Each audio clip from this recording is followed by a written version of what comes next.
Antes de empezar, un agradecimiento enorme a los dragones del vacío y a los magnánimos señores del Imperio Infinito. Con su ayuda puedo seguir con estas historias casi diariamente. Nueva Vieja Guerra. En 2075, la humanidad descubrió que no estaba sola. No hubo transmisiones misteriosas, ni solicitudes dramáticas para hablar con un líder, ni ciudades reducidas a cenizas desde órbita. En cambio, una nave del tamaño de un portaaviones terrestres de la era preespacial llegó sigilosamente a los astilleros en L2. Transmitió un manifiesto y solicitó permiso para atracar. Cuando un grupo de líderes mundiales intentó comunicarse con los alienígenas para determinar exactamente cómo encajarían sus naciones en el inevitable nuevo orden galáctico, quedaron atónitos al descubrir que no estaban tratando con una nave diplomática o de exploración, sino con el equivalente espacial de un carguero vagabundo. Carguero o no, su llegada causó revuelo, junto con una explicación educada de su propósito real. La nave compartió una lista de documentos técnicos y teorías científicas que estaban dispuestos a ofrecer por un precio. Las empresas que buscaban ganar ventaja sobre su competencia echaron un vistazo a los costos y palidecieron. Al no tener industrias actualizadas en términos galácticos, el precio tendría que pagarse en elementos pesados y en grandes cantidades. Literalmente, años de producción humana a cambio de unos pocos archivos de datos. Sin embargo, la alianza entre Estados Unidos y la alianza ruso-china logró reunir suficiente oro, platino, osmio, iridio y paladio para comprar 4 piezas de información. La primera era un mapa aproximado del vecindario galáctico local, completo con territorios conocidos y dossiers de otras civilizaciones. La segunda era el diseño de una planta de energía de vacío altamente eficiente. La tercera incluía planes para un motor sin inercia, capaz de varias docenas de Gs de aceleración. Y finalmente estaba el hiperimpulsor. Resultó que existían dimensiones por encima de aquella que cariñosamente llamamos realidad. Cada una tenía un nivel de energía superior al anterior, pero un tamaño total más pequeño. Así que una nave que viajara en una de ellas parecía ir mucho más rápido para las naves en un nivel dimensional inferior, aproximadamente 2.7 veces más rápido por cada banda cruzada. Sin embargo, el costo energético de romper las barreras entre dimensiones imponía un límite a la velocidad que una nave podía alcanzar. Los niveles más altos que las naves galácticas podían alcanzar eran las bandas Kappa, con un multiplicador de velocidad efectivo de 8100. La tecnología otorgada a los humanos era sustancialmente más lenta. Los hiperimpulsores no estaban exentos de problemas. Una nave en una banda superior podía ser detectada por su estela, mientras que las naves en niveles inferiores eran efectivamente invisibles.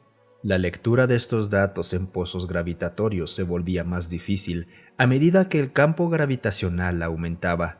Las bandas superiores quedaban bloqueadas dentro de un día luz de una estrella tipo G2 como el Sol, y una traducción a un nivel alfa sería imposible dentro de 1.5 unidades astronómicas. Incluso los gigantes gaseosos más allá de esa distancia podían bloquear saltos cercanos. Además, cualquier nave en el hiperespacio aún debía generar su propia aceleración. Las dimensiones solo aumentaban la velocidad efectiva, pero no la creaban por sí mismas. A pesar de sus inconvenientes, el viaje por el hiperespacio era la única opción disponible, y la humanidad lo necesitaba. Los gobiernos de Estados Unidos y la Alianza Rusa-China poseían esa llave y formaron la Confederación de Naciones de Sol, o CNS, para representar a los intereses terrestres en la comunidad galáctica. Y así, naves con comerciantes, soldados, mineros, espías, diplomáticos y colonos humanos dejaron el sistema que los vio nacer. Llevaban consigo sus esperanzas y sueños y el impulso primordial de la raza humana para crecer y ocupar su lugar legítimo en el universo. 83 años después del primer contacto. Bueno, supongo que esto era inevitable, pensó la almirante Caitlin Petrovich, comandante de la primera flota en órbita joviana. La CNS había crecido durante décadas. Tau Ceti F ahora se conocía formalmente como Nova Terra y había sido el sitio de la primera colonia humana. Solo 10 años antes, Captain B fue renombrado como Nuevo Svalbard, convirtiéndose en el segundo mundo terrestre colonizado. Además, había docenas de puestos de avanzada en otros 7 sistemas, incluyendo Alpha Centauri, Wolf 359 y Epsilon Eridani.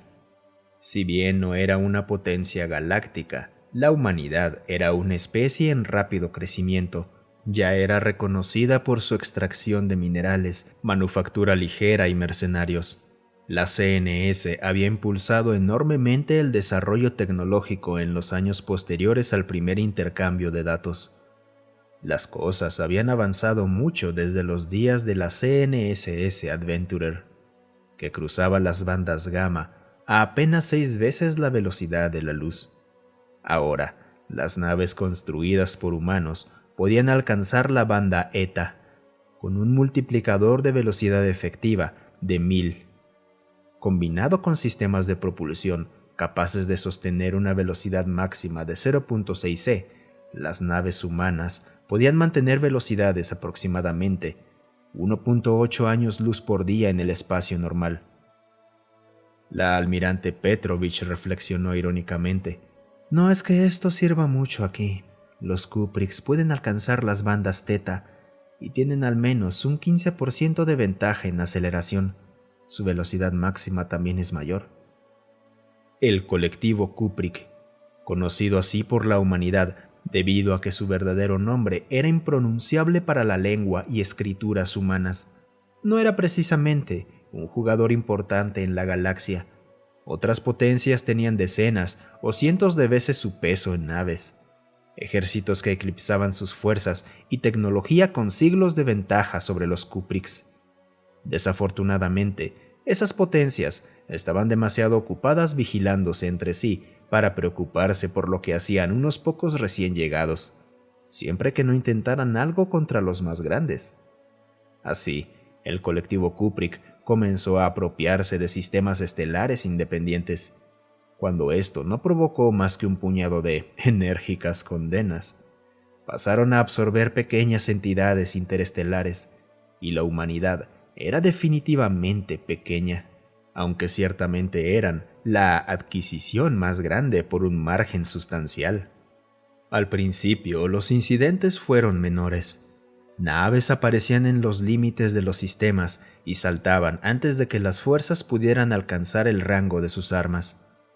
Satélites de comunicaciones y sondas no tripuladas eran destruidas durante incursiones relámpago de naves de alta velocidad. Dispositivos de interferencia eran liberados fuera de los sistemas y lanzados a la deriva hasta entrar en órbita alrededor de planetas, donde activaban su función de disruptores hasta ser localizados y destruidos. Convoyes reportaban ser seguidos por naves desconocidas, y luego algunos convoyes simplemente no reportaban nada en absoluto. Nada de esto podía culparse directamente a los Kupricks, aunque la CNS recibió numerosas sugerencias a través de canales diplomáticos indicando que los ataques podrían detenerse con la mejorada seguridad que traería unirse al colectivo. Esto cambió cuando, siendo Comodoro, Petrovich lideró su grupo de batalla en una emboscada para destruir una fuerza de incursión cerca de Wolf 359. A pesar de las grandes pérdidas, las fuerzas humanas destrozaron 2 destructores enemigos y dejaron a un crucero reducido casi a chatarra.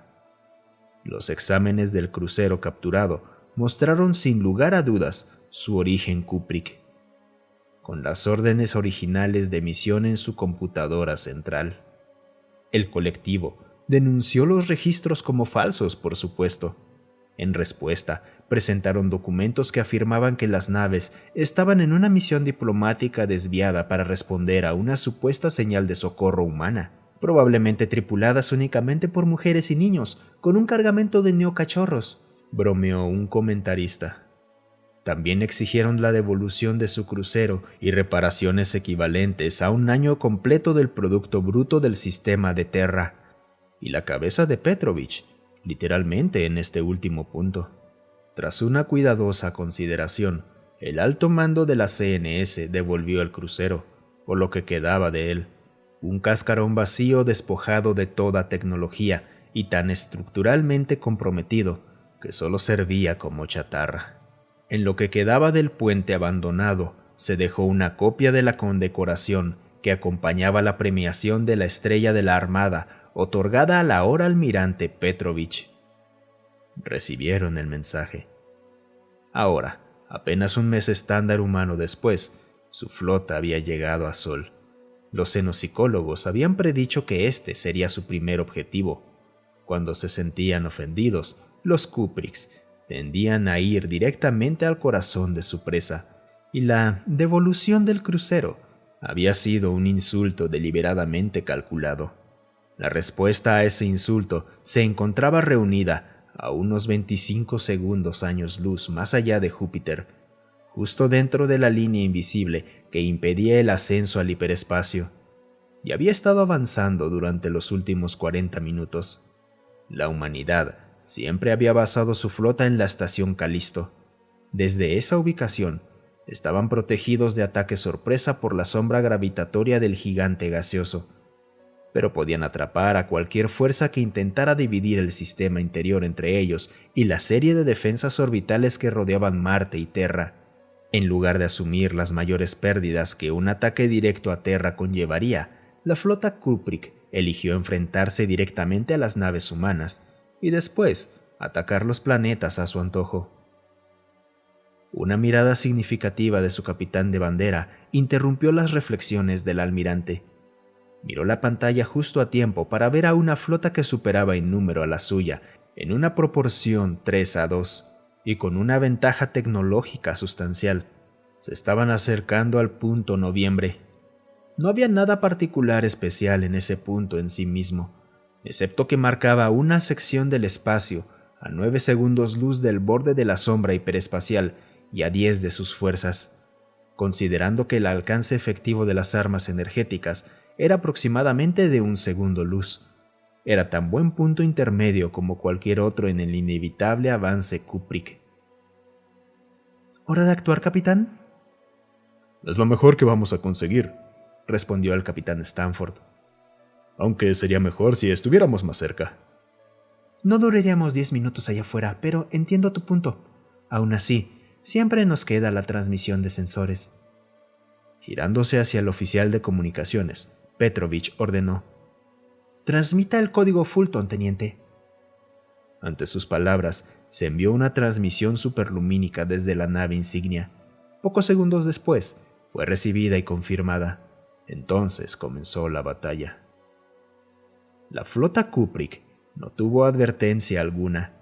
En un momento estaban avanzando a toda velocidad, preparándose para el giro necesario para reducir la velocidad de combate con la odiada flota humana. Al siguiente, 8 naves humanas aparecieron en el equivalente interplanetario de un combate cuerpo a cuerpo y abrieron fuego con rayos y misiles antinave pesados, lo cual debería haber sido imposible. No existían sistemas de sigilo en el universo capaces de evadir sensores a esas distancias, y aunque hubieran logrado el descenso desde el hiperespacio tan cerca del gigante gaseoso, habían brillado como balizas en los sensores de esa dimensión de energía superior. Pero ahí estaban, y su descarga acabó con 1/10 parte de la flota y dañó al doble de naves. Una ola mucho más grande, aunque desorganizada, de fuego de respuesta se dirigió hacia los intrusos e impactó a la nada. Misiles y rayos cruzaron el espacio, donde hasta segundos antes había contenido naves y tripulación, pero no hubo impactos. Los sensores se centraron en el área mientras la confusión reinaba en el puente de mando Kuprik. No había ninguna señal de esas naves fantasma en esta dimensión, ni en ninguna observada por los sensores. Lo que no sabían era que las naves no estaban realmente en ninguna dimensión que esos sensores pudieran escanear. Aunque la noticia de la nueva arma humana se esparció rápidamente, la forma exacta en que operaban las naves se mantuvo en secreto durante algún tiempo. Solo mucho después se conocieron algunos detalles básicos. En ese momento hubo lamentos y rechinar de dientes entre los científicos y contratistas de defensa de toda la galaxia. No había absolutamente ninguna nueva tecnología en lo que habían hecho los humanos. En cambio, tomaron una página de sus grandes campañas navales del siglo XIX y XX, específicamente los submarinos. Los científicos humanos se enfocaron en 3 puntos principales sobre la estructura del hiperespacio. Las naves en las bandas inferiores podían observar a las de las bandas superiores, pero no viceversa. Las sombras gravitatorias tendían a ser menos pronunciadas en bandas inferiores, y las bandas inferiores eran más lentas que las superiores. Entonces, se preguntaron, mientras todos los demás están interesados en ir más alto y más rápido, entonces podría ser que el camino a seguir sería ir más bajo, más lento y más sigiloso. A partir de esa investigación, la humanidad se convirtió en la primera especie en aprovechar el subespacio. Menos de 90 segundos después, las naves reaparecieron y lanzaron otra descarga. Nuevamente los disparos fueron precisos y dejaron a la flota con poco más de 2/3 de sus naves en condiciones de combate. El alto almirante al mando ordenó frenéticamente una retirada. No podían luchar contra naves que aparecían como si fueran nieblas de leyendas, solo para desvanecerse cuando se les disparaba. Eran marineros, no cazadores de demonios. Pero las leyes de la física eran inviolables, y tras pasar 40 minutos acumulando velocidad, las naves avanzaban a gran ritmo. Una escuadra fantasma apareció 3 veces más para atacar con fuego a la flota Kubrick. Tras la última incursión, apenas una quinta parte de la otrora poderosa fuerza era capaz de moverse de manera independiente, y la mayoría de esas naves solo lentamente.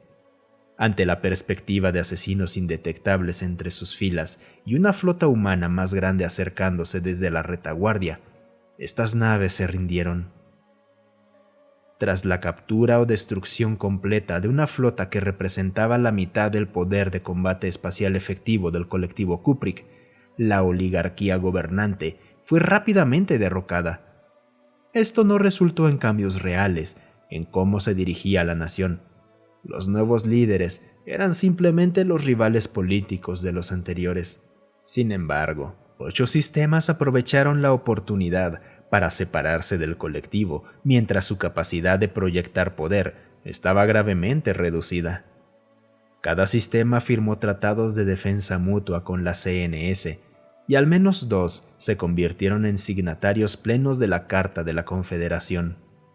Con su flota en ruinas, sistemas desertando y un intento de recuperar territorio frustrado por la repentina aparición de 4 naves humanas subespaciales, el colectivo demandó la paz. Y así, el poder humano hizo su primera demostración verdadera entre las estrellas. No sería la última. Muchas gracias por escucharme. Si te gustó el video, considera darle un me gusta y dejar un comentario para alimentar al algoritmo.